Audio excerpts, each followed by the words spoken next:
A very warm welcome, everyone. Can you hear me? Yes, ma'am. Great. Thank you, Tarini. So, a very warm welcome to everyone. And this is the 14th Urban 20 Manthan. And today's topic is Swachh Sangam, navigating towards a garbage-free India. My name is Paramita Datta De. I lead the resources and waste vertical at the National Institute of Urban Affairs. And it is my pleasure to extend a warm and hearty welcome to all of you who have joined us today. Thank you for taking time out. So the focus of the topic today is creation of capacities to enhance the capabilities of cities in effectively delivering urban services and also advancing towards sustainable urban development, including waste management. This webinar comes at a very pivotal moment in India's journey towards Swachhata, cleanliness, and realization of a garbage-free India. And this is part of the Swachhanjali week that we are celebrating nationally. As you all know, that the Swachh Bharat mission has epitomized the spirit of collective actions with individuals from diverse backgrounds who have participated actively in making this initiative very holistic. And as we stand on a precipice for further progress, it is a very great opportunity for us to explore innovative ideas, strategic solutions, and real-life success stories that exemplify the power of communities, and particularly community engagement, collaboration, and cooperation. We would like to contribute tangibly to the vision of efficient waste management and development of cleaner cities in India. Here's a little bit of numbers. So you may know that more than half of the global population now resides in urban areas.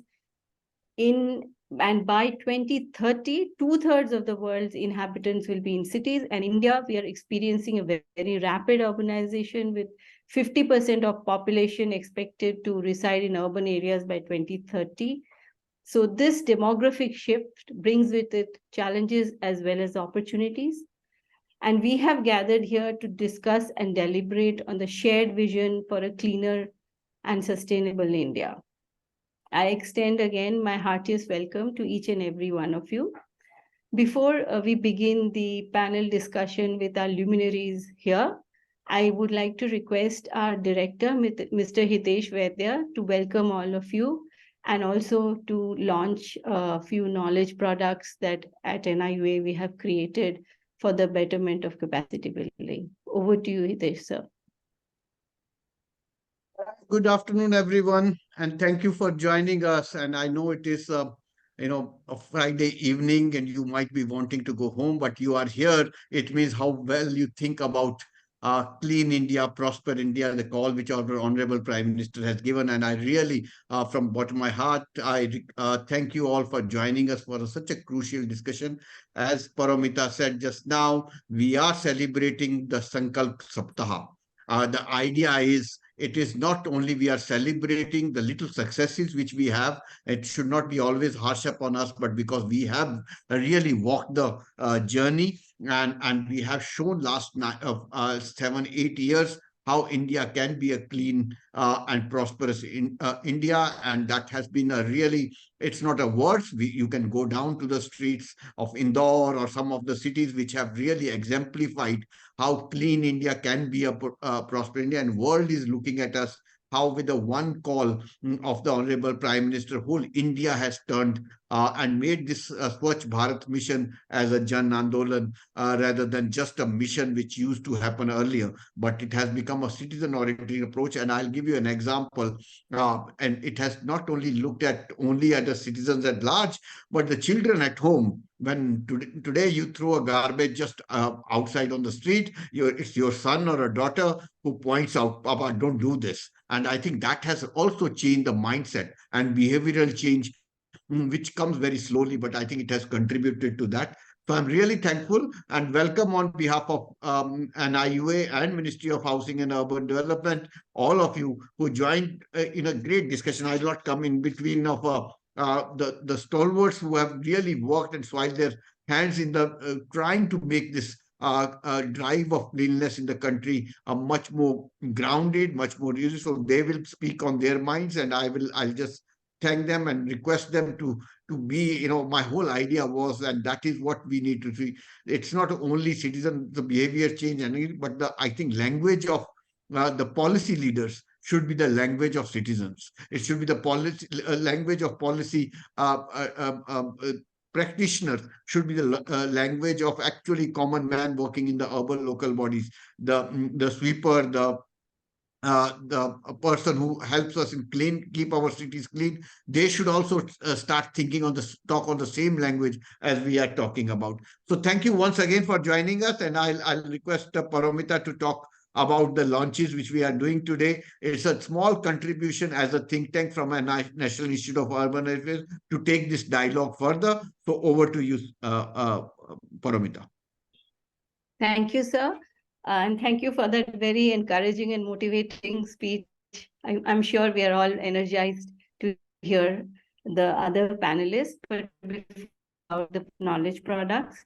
So as part of a project called Sustainable Cities Integrated Approach Pilot Project, which is a global project covering 28 cities across the world, there are 5 cities in India that are part of this project, and there are 3 components to this project. The first component is about building sustainable city strategies. The second component is about having projects on ground that have low carbon footprint, particularly in the area of sanitation and waste management. And the third component is about knowledge management and capacity building. NIUA was tasked to carry out the third component, which is knowledge management and capacity building, wherein our task was to help build the capacities of 5 cities that are part of this project. It is Bhopal, Jaipur, Vijayawada, Guntur, and Mysuru. These are the 5 cities. So what we did is we did a training needs assessment first, because we feel that one size fits all does not really work, because India is very diverse, as we all know. So first set of knowledge products are what we call the TANA, the training needs assessment for 5 cities. So 1 document per city packaged in a box. Sir, they are the green documents that you have with you. Yes, so these are all available online as well on the NIUA website. So based on the training needs assessment, we created training modules for 2 groups of stakeholders. One is the senior and mid-career professionals in these urban local bodies, and these are primarily in 3 sectors. Sorry, I don't show the sectors. It's on solid waste management, wastewater management, water management, geospatial tools, and on GHG emissions and climate adaptation, particularly with respect to the wash and sanitation solid waste management sector. And the third set of document are training of trainer modules for ground level functionaries. That is our Safai Mitras, Safai Karmcharis, and others who actually form the bottom of the pyramid, but they are solid soldiers, so to say. So this has modules on aspects of social security, on aspects of training and leadership skills, on occupational health and safety, and also a handbook on the social security schemes that they can access for their benefit. So that's about the knowledge products. Thank you all. Thank you, So Paramita. thank you, sir. Thank you. While we have created this knowledge product, this looks very heavy, and I thought they should be very light for the people who use them. That's the only request I have, but they are great work. And people like Prabhjot and all who have worked on ground, they know that this much of heaviness does not really work. We need to have a light touch actually with the practitioners on the ground. So, but I know that they are packaged 5 cities product in one. That's why they look heavy, but they are very useful and user friendly. Thank you very much, and thanks. And I look forward to a great discussion during this collaboration and during this webinar. Thank you. Thank you, could we sir. please have a picture? Yeah, and before we do that, there's also a short video from our advisor at UNIDO, Mr. N.P. Singh, who has been guiding us throughout the project. So, Tarini, if you could play that video before we take the group picture with all the panelists. And good afternoon, everyone. It gives me great pleasure to be with you in this afternoon at the occasion of this release of the TANA report and training modules for the Safai Karamcharis and other staff and elected members and officers of municipal corporations. These modules have been developed by National Institute of Urban Affairs with their extensive visits and studies of these 5 cities, namely Bhopal, Guntur, Jaipur, Vijayawada and Mysuru, to assess their need of the training as well as interaction with the people. These documents have been developed under the JEF assisted project on the Sustainable Cities Integrated Approach pilots in India, and it's implemented by United Nations Industrial Development Organization UNIDO in under direct guidance of Ministry of Housing and Urban Affairs and with the support of 5 municipal corporations. I congratulate Director National Institute of Urban Affairs, Mr. Hitesh Vaidya, and the entire team of SCBP who has done and developed these modules. As you know, with the increasing urbanization as well as improving the living standards of people, the quantity of waste, solid and liquid waste, have been increasing on daily basis. To collect, transfer and management of these waste has become a very gigantic task for the municipal corporations. These training modules will go a long way to help in collection, transfer and management and disposal of these waste in a scientific and environmental manner with safety to all the Safai Karamcharis and other involved in these activities. Thank you. Swasthai Seva.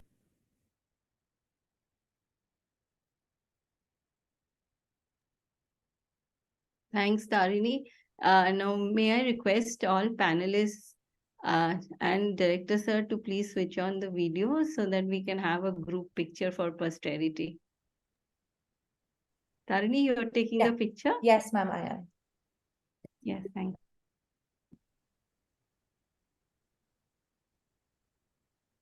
Thank you. Thank you. So we'll dive in straight into the panel discussion now. So let me take the opportunity to introduce our esteemed panelists who have taken time out from the busy schedule to be here with us. We have Mr. Swapnil Pundkar. He is the Commissioner of Vijayawada Municipal Corporation. Swapnil ji is an IAS officer of the 2016 batch of Andhra Pradesh cadre. By training, he is an engineer with a BTech degree in computer science from the prestigious IIT Guwahati. Before joining the Vijayawada Municipal Corporation, he has served as the Municipal Commissioner of Kakinada Municipal Corporation and also as the Managing Director of Kakinada Smart City. He has been instrumental in Vijayawada securing the 5th rank in Swachh Survekshan in 2022. We have with us Mr. Prabhjot Sodhi, who is a Senior Program Director, Circular Economy at the Center for Environment Education. He is also the Director of MRAI. He has been working in the area of in the development sector with multiple donors in the space of circular economy with a particular focus on plastics.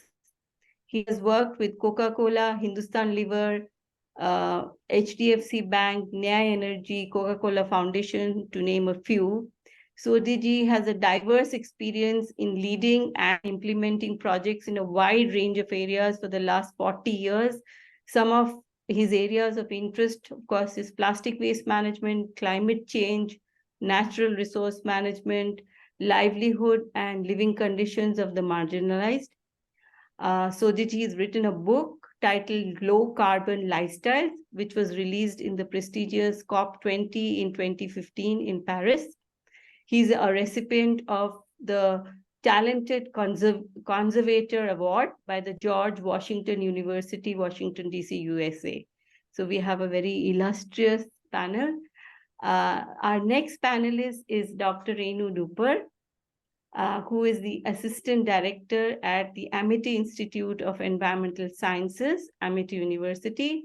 Dr. Renu is an Associate Professor and Project Leader in Environmental Sciences at the Amity University, located in Uttar Pradesh. She has contributed to developing a comprehensive book on solid waste management, and this has been serving as a valuable educational and reference resource material for students, professionals, and policymakers.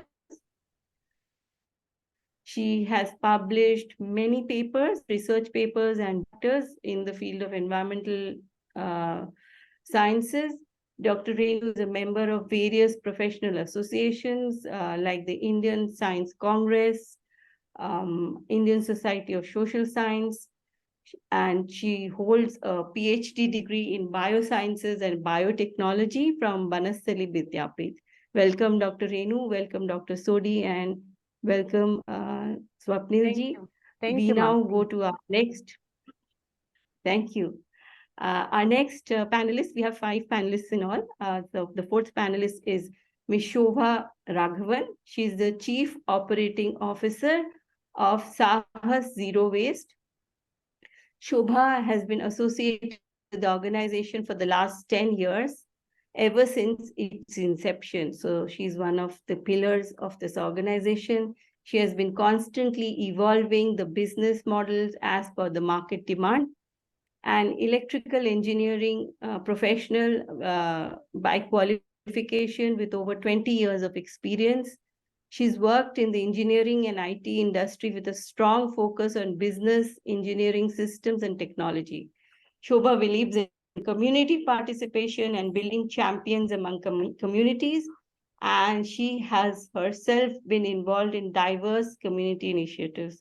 Welcome, Shobha. Thank you, Paramita. Looking forward. Thank you. Sure. Last but not the least, I have with me my colleague, Dr. Mahreen Matto. She is a team leader of the Sanitation Capacity Building Platform, SCBP as we call it in short. Mahreen is under the current position. She's undertaking the technical support, research, and advocacy, as well as knowledge building on the topic of non-sewered sanitation at the national level. She's involved in providing hand-holding support to the state of Uttarakhand, and particularly in the area of FSSM, it's quite a mouthful, fecal, sludge, and septage management. She has over 12 years of experience in mainstreaming urban water and sanitation across human settlements in India, in South Asian, as well as African countries. Welcome, Mahreen. Thank you, and it's an honor So- to this webinar. Thank you. Thank you. Welcome. Now, I'd like to start. So what we are going to do is, I have one question for each of you in the panel. We'll first do a round with one question with each of you. And if time permits, we can have a second round of questions. Otherwise, we'll open it up to the to the audience to ask questions. I think they're going to be writing the questions, and the questions will be collected by my colleague Tarini, and then we'll open it up. So I'll start with Swapnil ji. You have, as the Municipal Commissioner of Vijayawada, you have been very actively promoting the reduction of single-use plastics, which is addressing waste pollution in a very big way.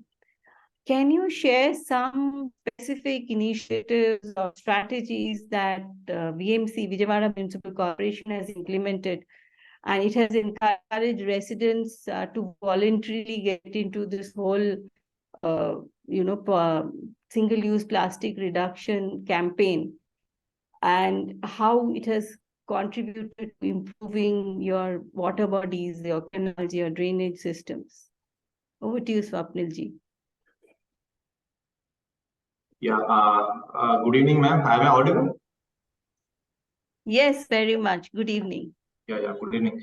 I first thank NIUA for giving Vijayawada an opportunity to present what we are doing regarding the waste management at the ground level.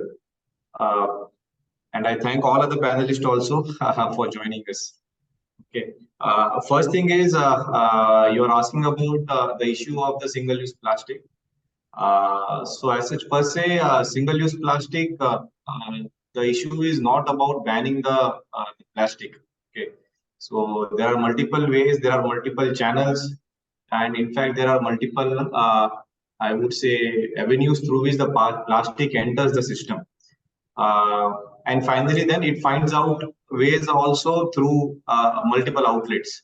So rather than banning the plastic, rather than banning single-use plastic, the stand by government of India as well as by government of Andhra Pradesh, as in per se for Vijayawada, we have we have banned plastic, single-use plastic, which is less than 120 microns as per the recent guidelines of CPCB. But more important is yes, there is always a regulatory mechanism, but more important would be for safe disposal of the plastic, whatever is there.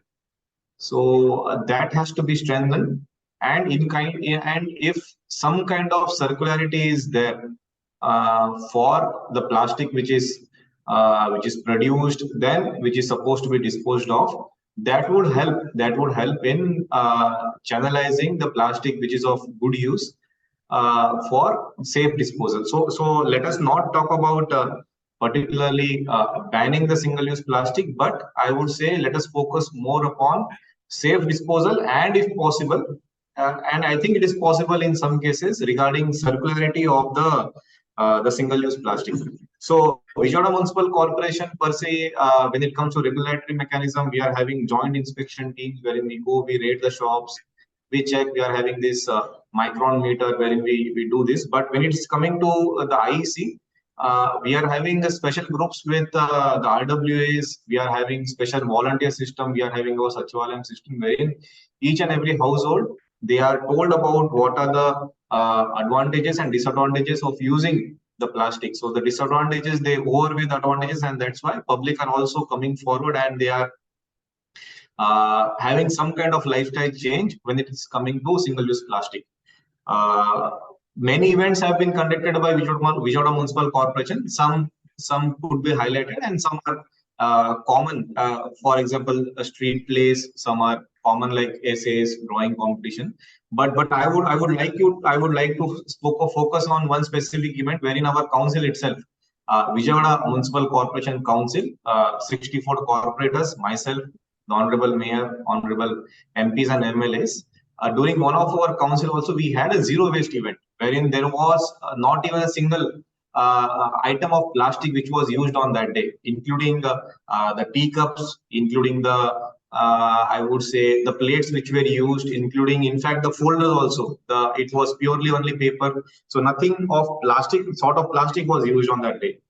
So that was one event which we took up, which we had a lot of publicity in the public that yes, corporation themselves they can do, and why we cannot do. Other than this, pertaining to your second part of the question, wherein you are asking that how it has impacted the disposal of the plastic. So one thing is, whatever plastic we are collecting segregated waste to a larger extent. So there would be some pure segregated waste wherein the commercial establishments they themselves give us the plastic waste. This is again pushed back into the MRF center. Through the MRF center, it is pushed back into the Kabadi Wala channel, and then it goes to the circular economy, wherein the plastic is again graded, and as per the quality of the plastic which we are receiving, then it is sent to the different channels. Most of it lands up in states like Gujarat and Maharashtra, wherein it is recycled and it comes back to the system.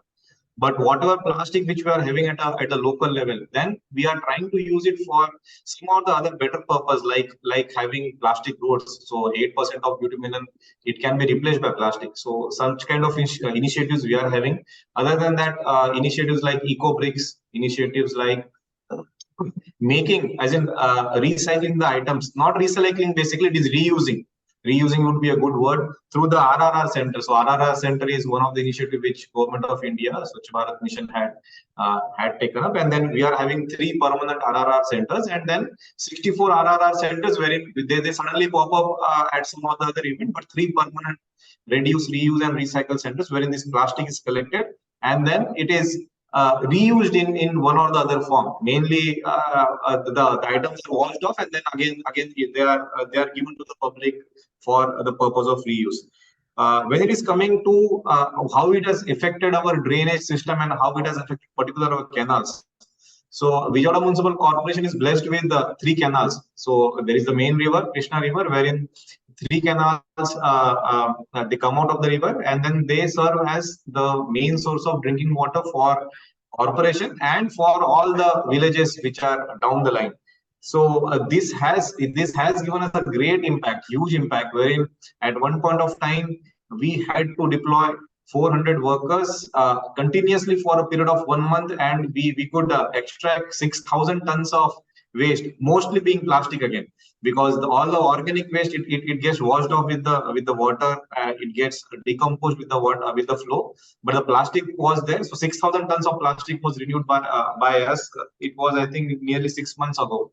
But when we see the canals now, when we see the water now, it is absolutely clear. It has greenish and orangish color, because the Godavari River also mixes with the Krishna River. But as such, no plastic, no floating waste is found in the canal. So I think that is one sign of, I would say, awareness which has gone into the public. Public are themselves not using the plastic, and in case they are using the plastic, they are giving the plastic to the municipal corporation workers, which is I think is a success. So instead of littering, instead of throwing it on the road or into the canals or into the drains, they are giving it to the corporation workers. Recently, not necessarily regarding the plastic per se, but recently, just 10 days ago, when the season of Ganpati Visarjan was there, so in the last 9 days, we could collect 15 tons of flower waste. There was some mix of plastic also, but the public did not throw the puja items which were coming along with the Ganpati idol per se, and only the Ganpati idol, that also mainly the clay idols were allowed to be immersed into the canal waters, and the other waste was donated to us. So they themselves came forward. We had put special bins for this kind of waste. So a lot of flower waste was generated. It came to our kitty, and then we started making dhoops, agarbattis, soaps, candles, then paper, this flower paper out of this. So it is not regarding plastic per se, but yes, public, this awareness has gone into the public regarding plastic and all other single-use items which may create issues for the environment in the future. So Vijayawada Municipal Corporation per se is focusing more on the IEC activities rather than banning, because some of the other channels, the plastic enters into the system. It is very much difficult. We are having railway lines, so it comes through railways. We are having national highways too, it comes through the national highways. So it is really difficult for stopping the plastic which is coming to the system. Rather than safe disposal of plastic, if we can focus, that would be much better. I think that would be my take as a municipal commissioner. Thank you. Great. Those are very commendable efforts, and I'm very applaudable as well. And you're right, we've always been saying this in various platforms and forums, that IEC is very important, and you've actually shown the way for other cities. So I think that's very commendable. You also spoke about 3R centers, and with that, I come to Mr. Sodhi, who has been working in the area of circular economy for many years now, and the MRF centers that he has been working with have been very successful. So specifically, sir, could you highlight the successful approaches or the projects you've been involved in that have demonstrated the economic and environmental benefits of adopting circular economy, especially in the area of plastic waste? Thank you, Paramita. Can you hear me, please? Yes, yes, very much loud and clear. Thank you. Good evening, and thanks for the kind words for the introduction. And it was a joy to hear the commissioner from Vijayawada speaking. But I'm not getting into explaining what is circular economy. We all understand. But in layman's language, I've always been saying it is all about material use efficiency, as the resources are very finite, and every resource has to be realized because it has a value.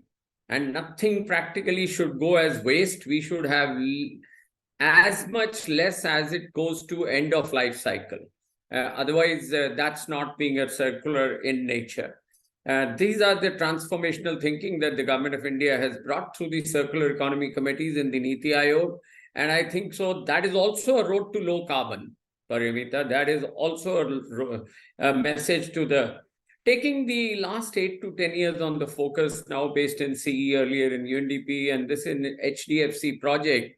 We are partnering with the municipal commissioners as Swapnil ji, and our basic aim is to see that how the different stakeholders in the whole ecosystem can be involved in a trustworthy relationship. So our main first we go in to do is we do an agreement with the ULB and we define what are the roles and responsibilities mutually. Then those agreements we start acting upon, and we select a local partner who will deliver and who becomes the part of parcel in the capacity building progress, so that we can withdraw after 3 years and they become a partner in the way forward with the commissioners. And my past 8 years, I've seen that the commissioners are engaging with them. They may change a partner here and there, but the capacities are built so strongly that they continue with these sort of service providers who can be NGOs, who can be companies. So the main emphasis has been to get the allocation of wards and in the cities. And this whole process is building a trustworthy relationship for the treatment of waste. So our basic aim is not only just getting collection and transportation and segregation and bringing it to an MRF, which is a sorting center, but this enthusiasm of actions which is combined in the ecosystem, what the commissioner said, IEC activities, and we are talking of RR centers, we call Donate Bharat programs we have introduced in Delhi, where we go with RWAs and institutions and whatever the waste they have. We started much before this center was there. We have done more than 40 programs over the last 5 years when in UNDP, and we continue to do it in different cities. We are doing more. I must also cite a very beautiful example which I saw in the city of Guwahati with the commissioner, Mr. Dahal, who had put nets across in small river streams so that the plastic gets collected back, and that we are picking it up for recycling and for sorting and segregation and then sorting up. There have been similarly very good examples by various commissioners in Bastar, where we are working, or in a place like Samastipur. So we are working in Tier 2 cities. But I want to say simply that the MRF should not be seen as a simple system of only collection and segregation. It is much beyond that. Thereafter, what we put is that the emphasis is on resource optimization. What plastics are coming? Why are they not coming? The others are not coming. What needs to be done for better collection system? So the idea of MRF is on the material resource flow optimization, maximizing the resource benefits, no wastage take place, what needs to go for shredding, what needs to go for baling, and better decision making on the inventory management, better operational insights on the material management, daily incoming and outgoing, what is the price we are buying, what is the price we are selling, and daily real-time customized report systems are developed at the MRF, because that is where the sustainability of the whole issue is going to be. Unless we do not spend, and of course the process optimization in generating better incomes through this process flow, labor needs to be taken care of, those who are working. So Safai Sathi emphasis is very strong.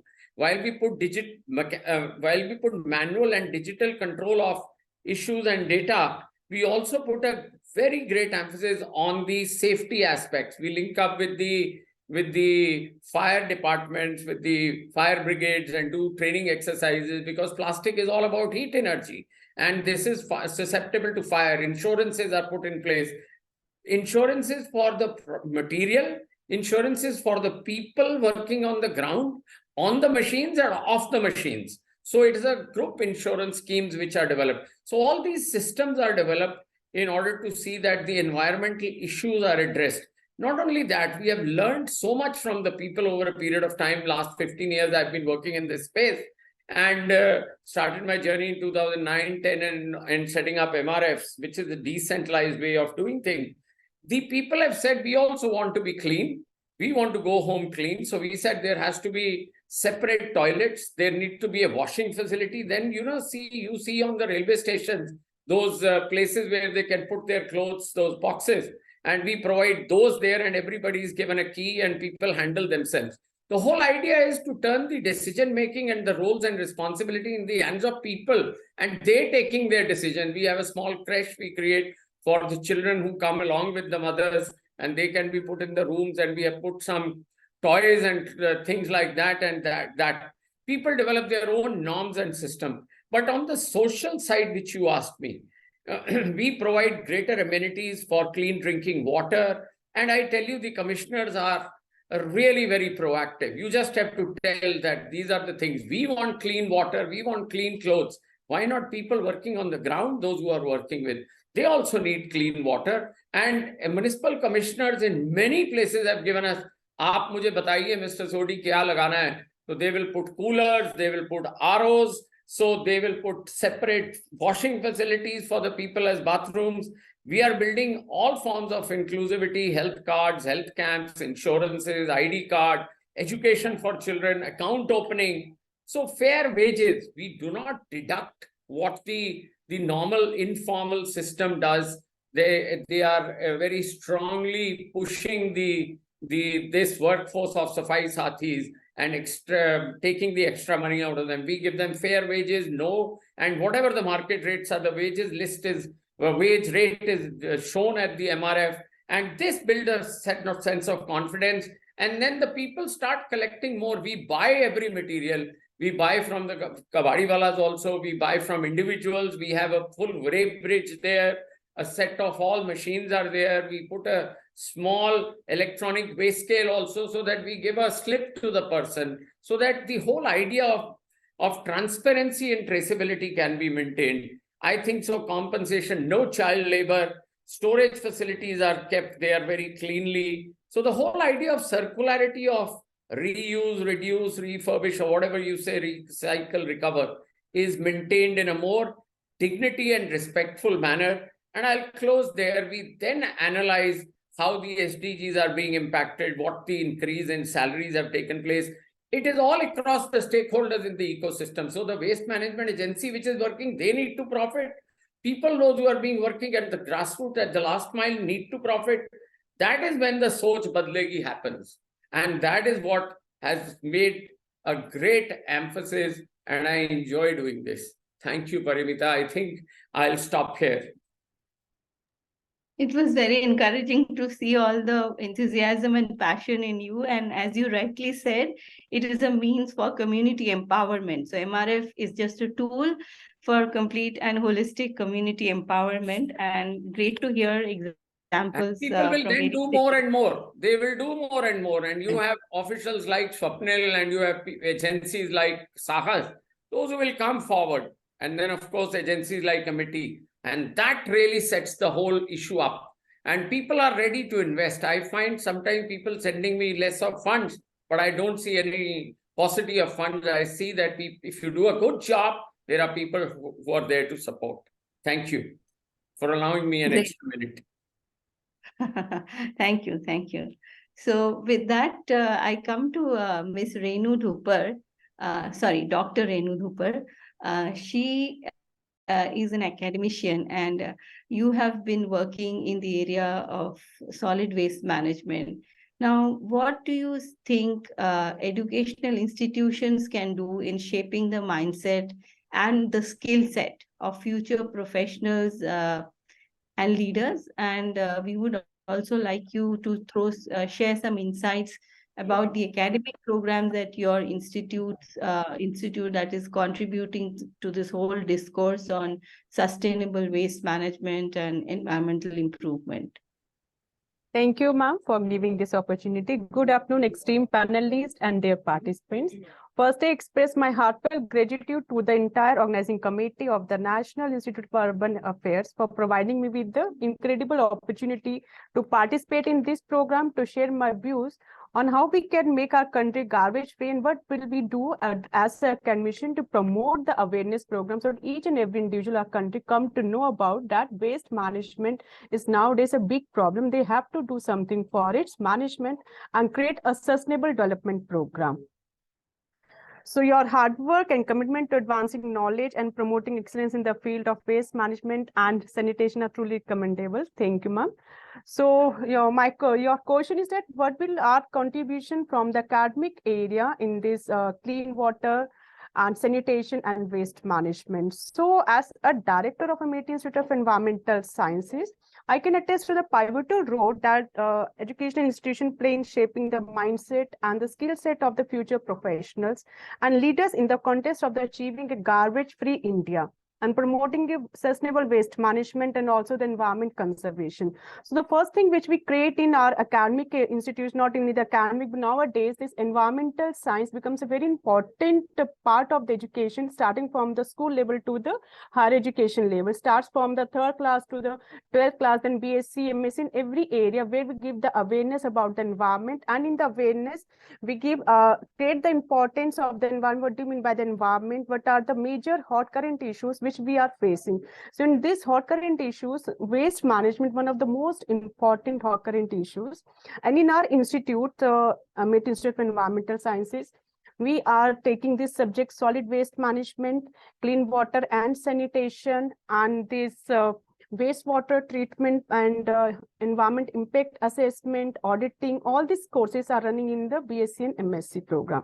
So first point for the institutional to create the awareness regarding the waste management is creating awareness and fostering the responsibility. So the educational institutions serve as a major platform for raising the awareness about the importance of the waste management and environmental conservation. And through various academic programs, workshops, seminars, certificate course and training programs, we are creating the awareness and sensitized to the environmental challenges which the India faces among the youth generation.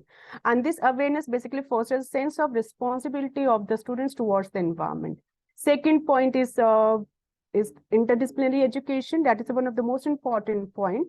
So environmental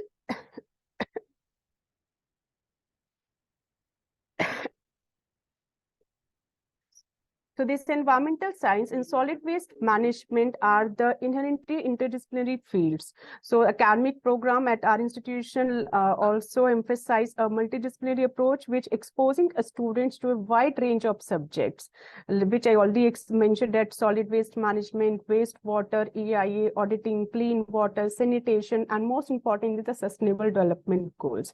Nowadays, we added this subject, we revise our program, and we add this subject SDG goals, 17 SDG goals, which deals with the management of the environment. And through these courses, the students are equipped with the comprehensive understanding of the waste-related issues and solution, how they can make their country and their area a garbage-free sector. Third point will be the hands-on learning. Practical experience is very important in preparing students for real-world challenges. And our institute, our university, and like many other universities, provides opportunities for hands-on learning through fieldwork, laboratory experiments, internships, and dissertations with various organizations who are working in the environment conservation and management. For example, our students doing their dissertation and internship in National Institute of Disaster Management, IMD, then PUSA Institute, and various organization corporate world which are dealing with the waste management. Then next will be the research and innovation. Students and faculties engage in the research project, focus on the developing sustainable waste management technologies, recycling methods, and pollution control strategies.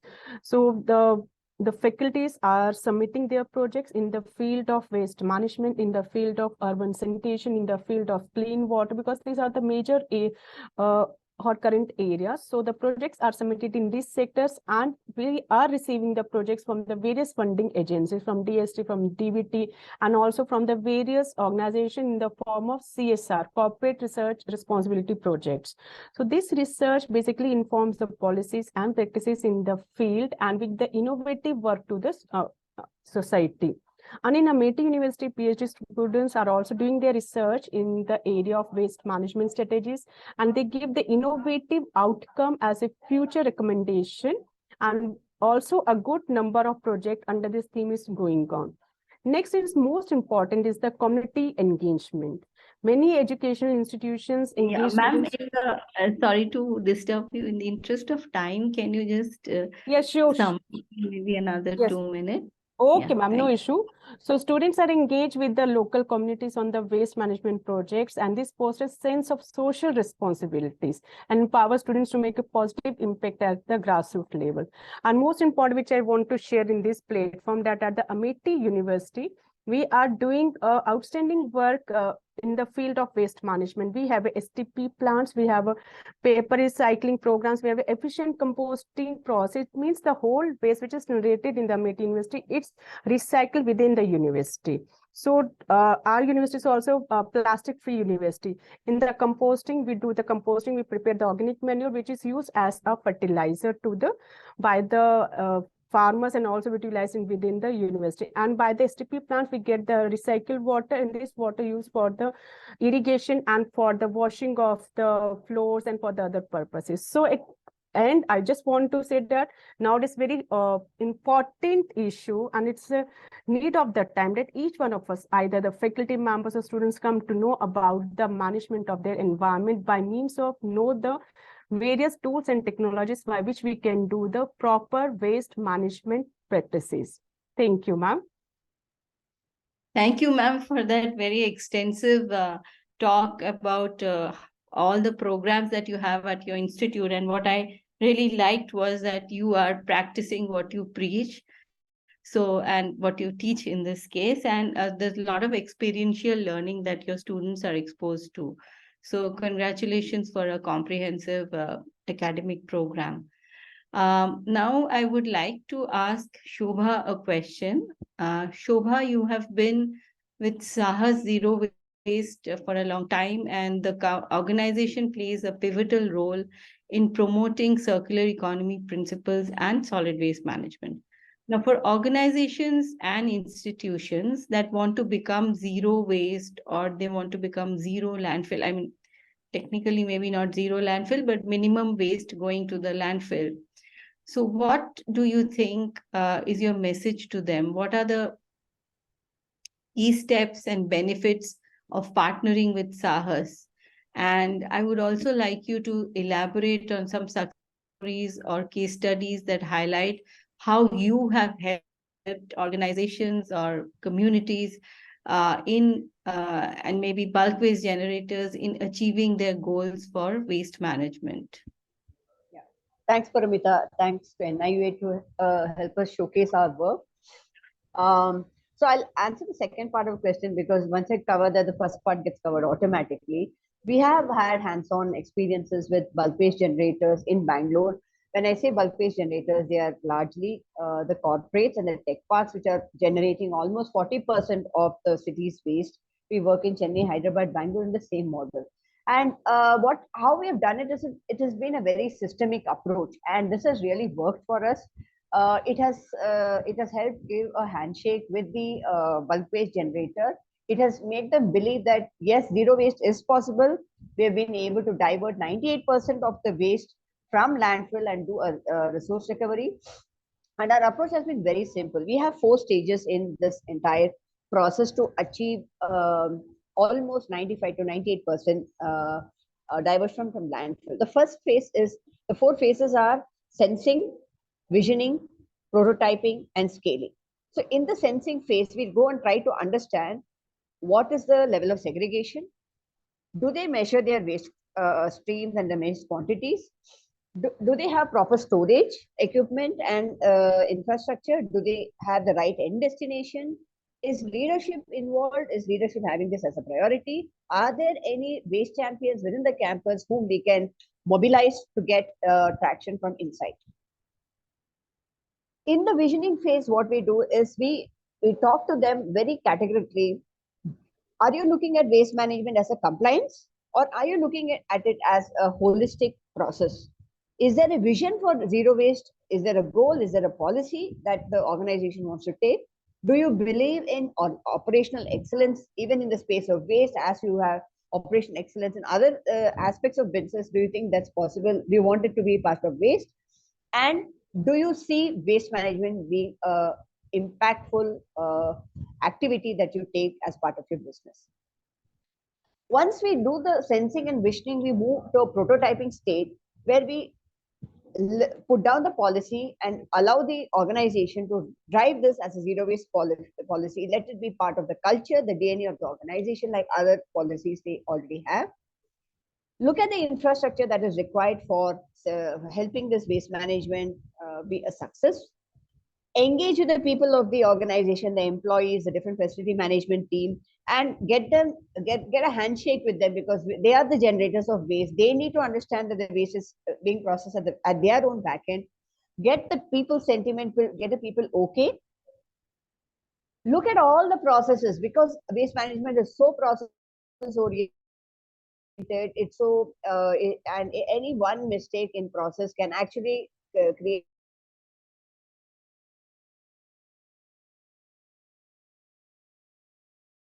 going to give us a picture of what has worked, what has not worked. So we use this kind of a prototyping model, and then we move into scaling mode, which is the last phase, where we design the road to zero waste for the organization and get a stakeholder handshake.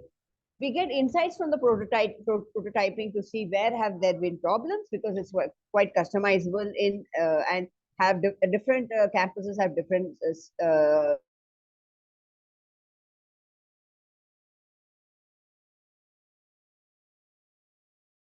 Shobha, are you there?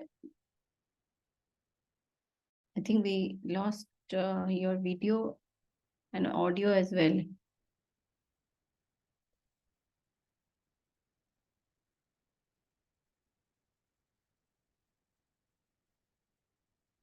Okay, while my colleague... Can you hear me, please? Yeah. Okay, yeah, great. Sorry. And now. So in the scaling phase, we design the road to waste, zero waste journey, and then we bring out the insights from the prototype. Then we design what is the impact statement, and then we design that these are going to be the outcomes, tangible and measurable outcomes, and connect it to the sustainable development goals, and say, okay, by doing this, you have a straight connection to 8 sustainable development goals. When you have this entire systemic approach, there is belief, there is positivity, there is ownership. You can see that there is a training, there's a review mechanism that comes into the leadership meeting, and hence you actually have very few cases which can fail. So this, we believe, is an approach that has worked for us, and we definitely think that the corporates are seeing this as a solution. And also at a city level, if this could be mandated that bulk waste generators have to look at their own waste management systems in a professional, decentralized manner, then it really helps the municipality of their responsibility, because then they can look at the non-bulk waste generator. It also helps build the ecosystem, different entrepreneurs like us, different value chain, like aggregators, MRF operators, recyclers, who are coming because they know that at the bulk waste generator, segregation at source is being achieved through a very focused approach, and therefore the quality of waste is going to be good. Therefore, circular economy is possible.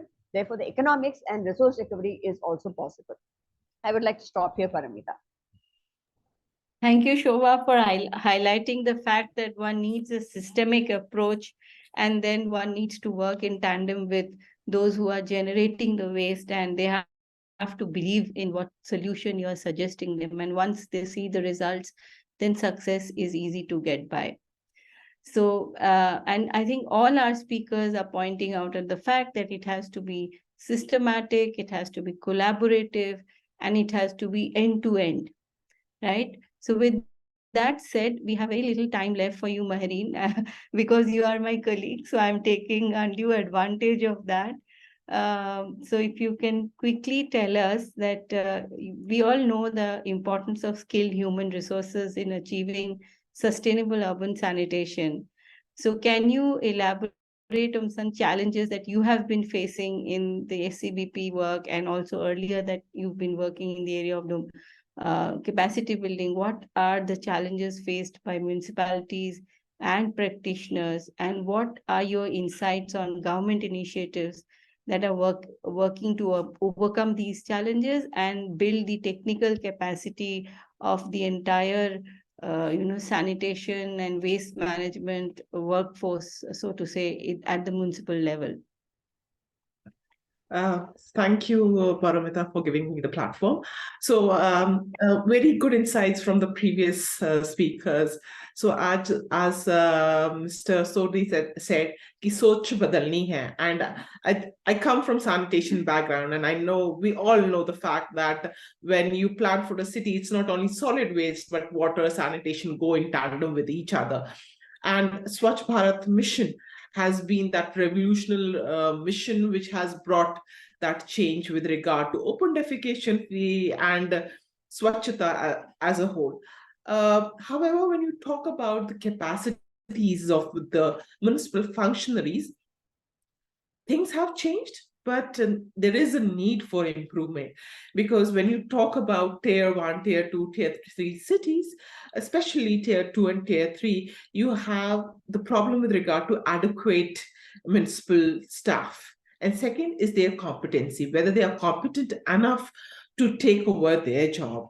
For example, now when we move from a conventional approach to a more decentralized approach, which is being vouched by the national missions like Swachh Bharat mission also promotes decentralized approach. And are our officials competent in taking those challenges when they have to make a DPR for any treatment system or for a decentralized approach also? Mostly they are dependent on consultants. Secondly, the problem is with regard to when you have to construct the treatment plants, the fund issues, right? So the infrastructure cost comes from the central, but what about the operation and maintenance? Who will take care of that? Do we have the proper the PP, the resource recovery models with us to do so or not?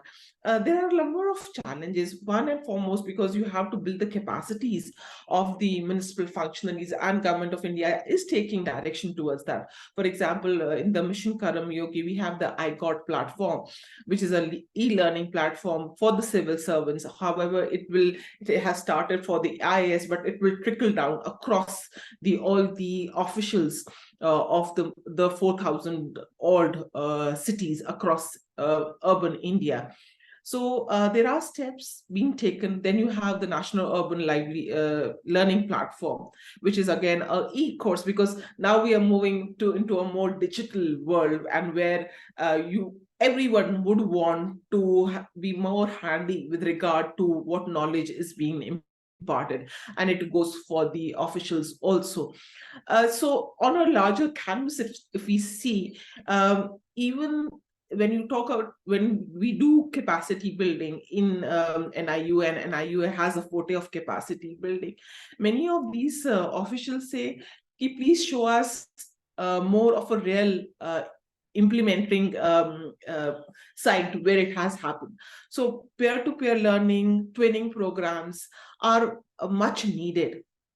And we do not say, like, across India, there have been exemplary work which is being done across cities, where you have decentralized, centralized approach.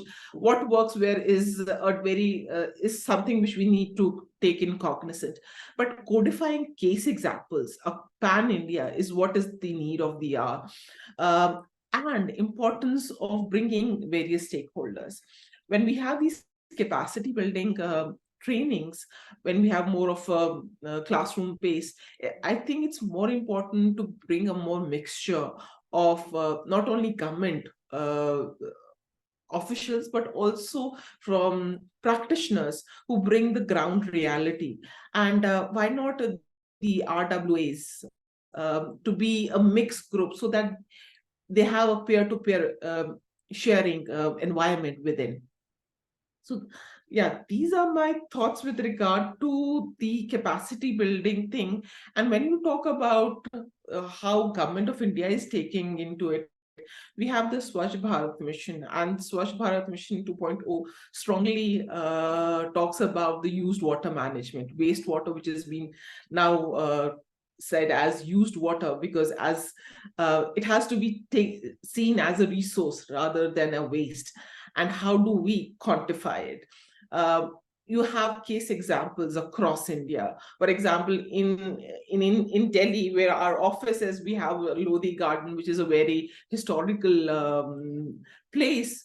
And over there, along with the community, as rightly said by many of the speakers previously, that community engagement is very important. Why? Because it brings onus to the community कि हाँ ये हमारा है और हमें इसको ठीक करना है, because operation and maintenance is something which we really lack, be it with regard to inadequate funding, be it with regard to the capacities of the officials or the workers to take that up. So there is that, at that point you have the communities which come into place. And for example, in Lodi Garden, we have at community level where the wastewater from the locality is being treated at a nature-based level. When we talk about carbon footprint and climate change, you have the nature-based technologies which come into play, and how it is being converted and being used for horticulture purpose. So there are enormous examples, like Odisha is doing a wonderful job where they are using the decentralized nature-based approach. And secondly, when you talk about stakeholders, you cannot forgo the fact how you include the marginalized and the vulnerable group, talking about the self-help groups, to bring the livelihood angle into it. And here, there is a need for convergence between missions. As Mr. Sodhi rightly mentioned, funds is not the problem, but how we use it is something which we need to do. For example, NULM, National Urban Livelihood Mission, and SBM can go tandem, hand in hand, providing livelihood and also ensuring betterment with regards to sustainable sanitation as a whole. So, and the biggest challenge which we face in municipalities is institutions, departments don't talk with each other. When you have to talk to, for example, get data with regard to water supply and sewerage, तो sewerage बोलेगा हमारे पास तो हम तो sanitation का दे देंगे, लेकिन पानी के लिए you go to the water department. I'm just citing an example. So there are these loopholes which at times may be more of a behavioral thing also, which needs to be overcome on this thing. I think I will stop over here. Yes. Yeah, thank you, Mahreen. So we have almost exceeded the time limit, but we are more or less by Indian standards doing pretty well. All of you have spoken and answered one of my questions, though I had a lot more questions. But being mindful of time, we'll wrap it up here. If we have any questions from the audience, Tarini, do we have any questions from the audience? No, ma'am. Okay, so in that case, I will not try to sum up because we've spoken so much, but maybe some key messages that are actually that all of you have spoken about is that firstly, success begets success. So once we show success, it's easy to get more people to into the bandwagon to succeed better. We need to have a systemic approach. We need to collaborate and break from our silos. We need to learn by doing. Experiential learning should be promoted.